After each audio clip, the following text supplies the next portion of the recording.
The second lesson is from the Gospel of Matthew, the 18th chapter.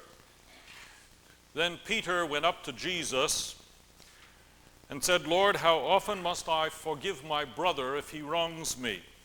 As often as 7 times?"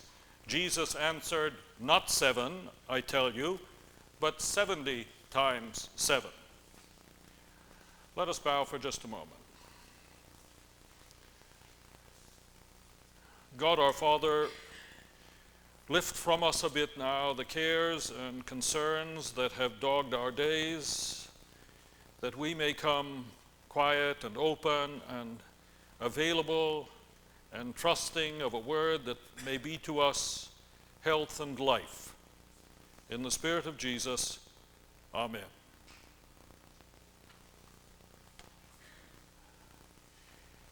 It is amazing, is it not, how the people who pass through our days can on some days be a source of great joy and satisfaction, and the same people on other days be a source of concern and hurt and pain.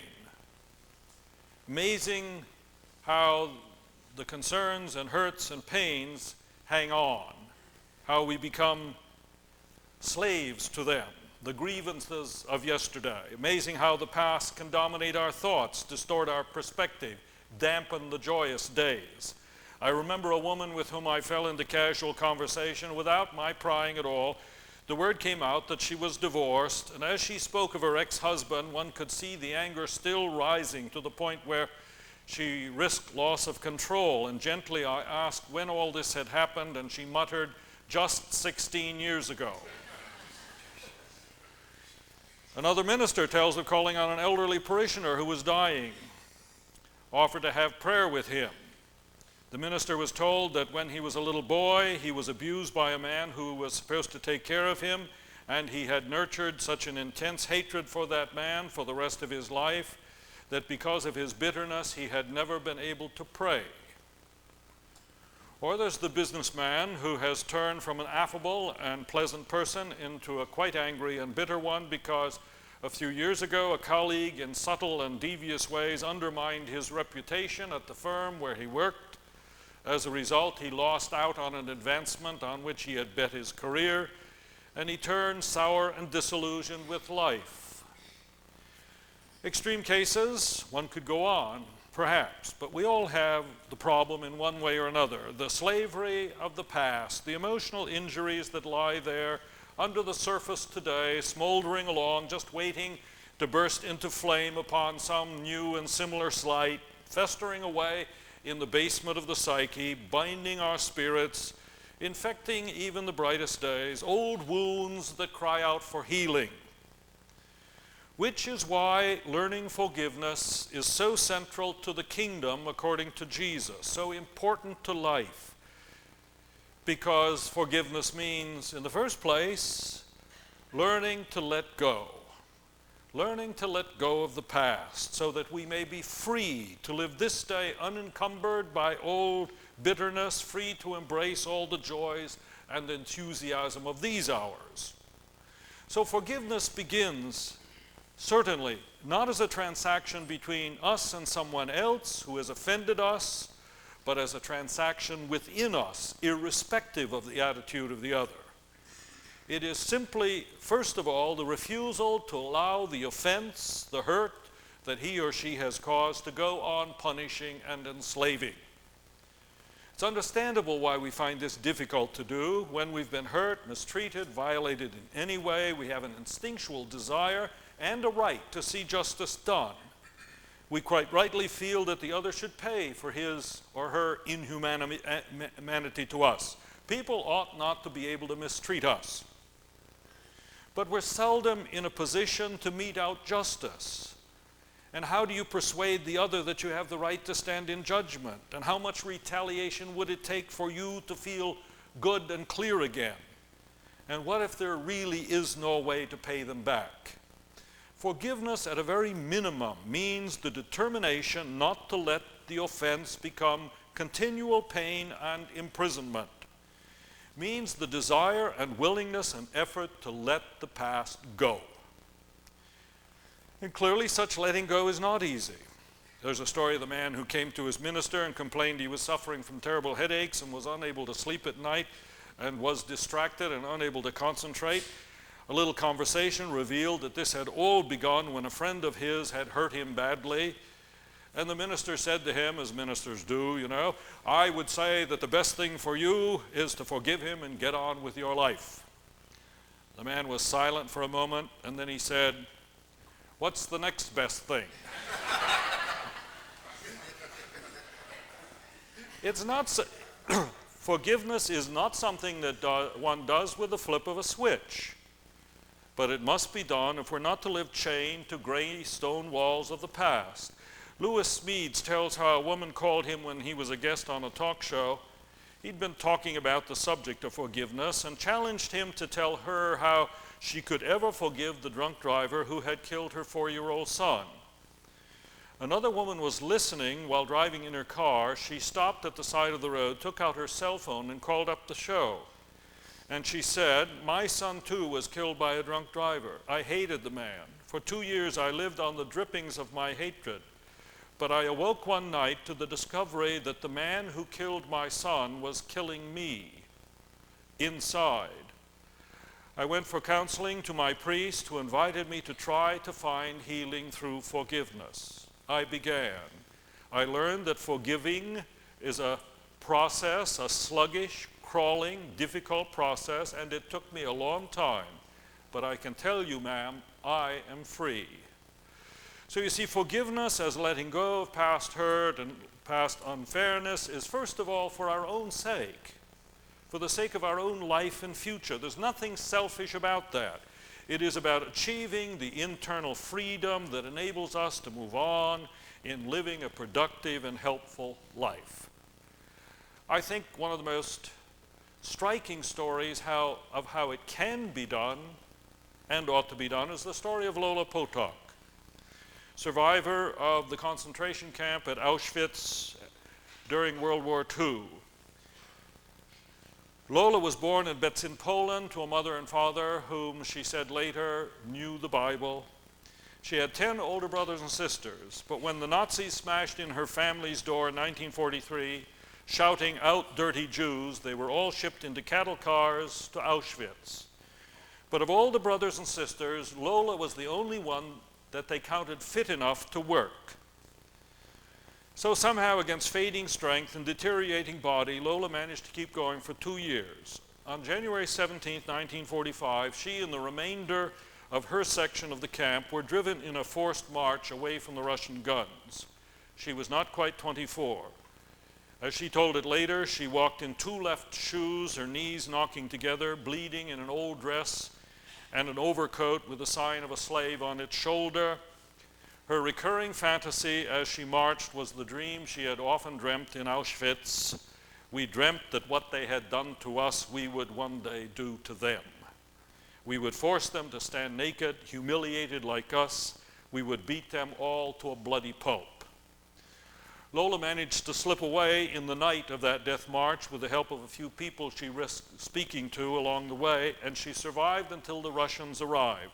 She was down to 66 pounds. But with care and nurture, in the next 3 months, she got it up to 110. As opportunity presented itself, she went to the office in Poland where the Gestapo commandant had often sat. And there she encountered an old friend who'd been part of the Polish resistance and who is now a member of the Polish provisional government. She said to him, I want revenge. I want them to suffer like we did. He told her, well, I've got the job for you. One where you can say, I'm the boss now. Whatever I want to do, I can do. And he offered this young woman the job of commandant of a special prison for Gestapo and SS. I'll take it.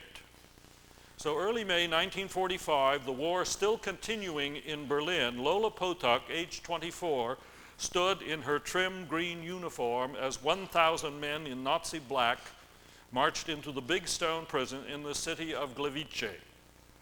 And there she got her revenge. Stripped men naked, slapped, beat them, herded them into shower rooms where they thought they'd be gassed, spat on them, threatened them. But finally one day, Lola was prowling the depths of her prison when the sound of a human scream rang out, and the sight of a Jewish guard whipping a German prisoner pulled her up to a tormented stop. "That's enough," she suddenly said. The prisoner looked at her in astonishment as she ordered the guard and a posse of the other guards to come to her office. "Why are you beating them?" she asked. "We're doing what they did to us at Auschwitz." Were these people at Auschwitz? We don't know. Maybe they were. And so now you hate them, don't you? Lola paused. She looked out her office window at the willows of Gliwice waving in the breeze outside. "My mother," Lola said, "was a very wise woman, and she taught us we shouldn't hate." "Well, they hated us," the young guard said. "They beat hell out of us." "I know," said Lola. "Do you despise them for it?" "Yes." "Well, if you despise them, why do you want to be like them?" That was the heart of it all for Lola, she thought. It wasn't the Germans she was fighting for now, but for her guards and herself. If Lola made savage beasts out of herself and her guards, to whom would the ultimate victory go? The Jews or the Nazis?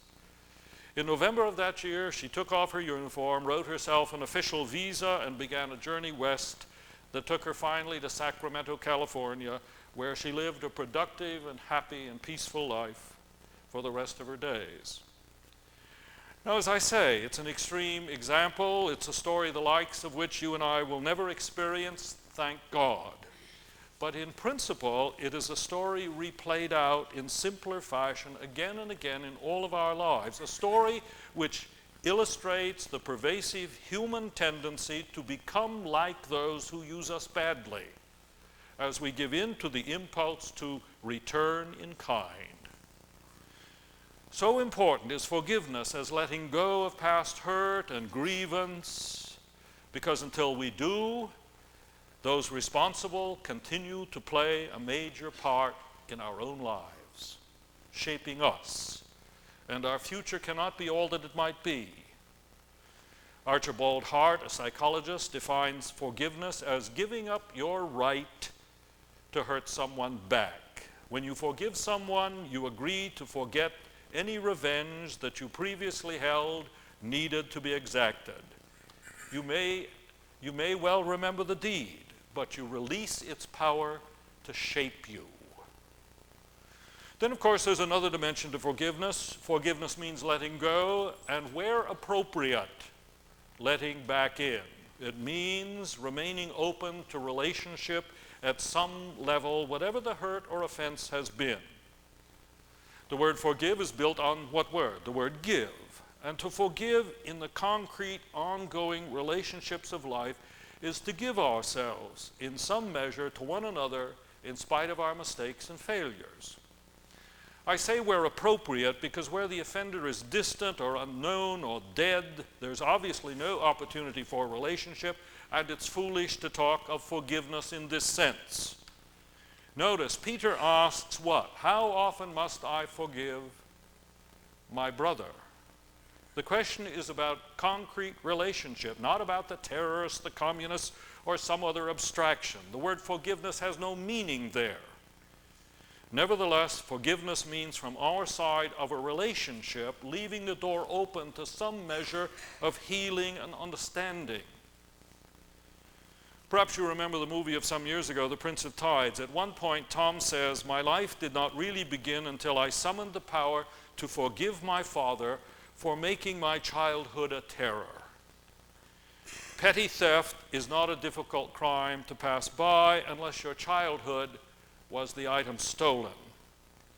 Without equivocation, I can tell you that he was a terrible father, and yet it will always remain one of life's great mysteries to me that I would one day come to the point where I actually felt compassion for the man and love, if a bit frayed and nervous. Why do we have difficulty letting the other in again? Is it not fear of what they might do with the gift when we give it? Fear that they might hurt us again? Two brothers went to the rabbi to settle a dispute, and the rabbi managed to get the two brothers to reconcile their feuding and shake hands. As they were about to leave, the rabbi asked them to each make a wish for the other as a sign of goodwill. And the first turned to his brother and said, "I wish for you what you wish for me. See, Rabbi, said the second brother, throwing up his hands, he's at it again. But to forgive is precisely to risk the unconditional gift of love in a world where we all do fail and hurt and offend one another. For without the forgiveness which is unconditional on days of joy and sorrow, for better and for worse, there will be no enduring relationship, no real life together, no life at all. The misunderstanding, the alienation, the distance will infect and grow and sadden our days. So it is a risk we need to learn to take again and again. The risk involved in bearing, enduring, hoping, believing all things. The risk in the heart of real love. Which brings me to the final and most important word about forgiveness. Forgiveness means letting God forgive us. Our capacity to live with one another on the basis of forgiveness rather than judgment, to forgive and be forgiven, is grounded in our experience of God. Why do we have difficulty forgiving others? It's because we perhaps have never learned to truly accept and forgive ourselves for being less than we should be, never learned to truly love ourselves as we are. Forgive us our trespasses as we forgive those who trespass against us. We say that every week or maybe every day. It's not really a quid pro quo, you know. I've forgiven Charlie, God, so now you have to forgive me. If you forgive me, God, then I will forgive Mary. It's rather a plea that God forgive us so that we may truly forgive one another. The parable that Elizabeth read makes no sense as far as economics are concerned. It makes great sense when it comes to psychology. The profundity of the biblical view is this: we cannot split ourselves up psychologically. We cannot truly live on the basis of God's forgiveness, yet turn around and deal with one another on some other basis. Won't work. And there is no authentic relationship with the God who comes to us in Jesus other than a relationship based on our sensitivity to our own weaknesses and our own failures and our willingness to accept in our weakness and failure His acceptance and love. To truly know God that way is to begin to know one another that way. We either live both forgiven and forgiving, or by neither. The man who refuses to forgive burns the bridge over which he must also pass. So can Dietrich Bonhoeffer, the martyr, write in the midst of the suffering and persecution of the Nazi years, in the midst of it all, I was met with mercy, not by men, no, but by God Himself, and the realization that Jesus died for me and for my enemy, and all at once everything is different. No Christian is harmed by suffering injustice, but perpetuating injustice does harm. Indeed, the evil one wants to accomplish only one thing with you, namely that you also become evil. But were that to happen, he would have won. Therefore, repay no one evil for evil. Dear brothers and sisters, whoever has had the experience of God forgiving him, from such a one, all passion for judging and bearing grudges disappears. He wants only one thing: to serve, to help, without measure, without condition, without end. So the poet, let me draw you to the great forgiveness, not as one who stoops to save you, not as one who stands aside with counsel, no, as one who says, I too was poisoned with the flowers that sting, but now arise, I'm struggling up the path beside you. Rise, let us face these heights together. How many times?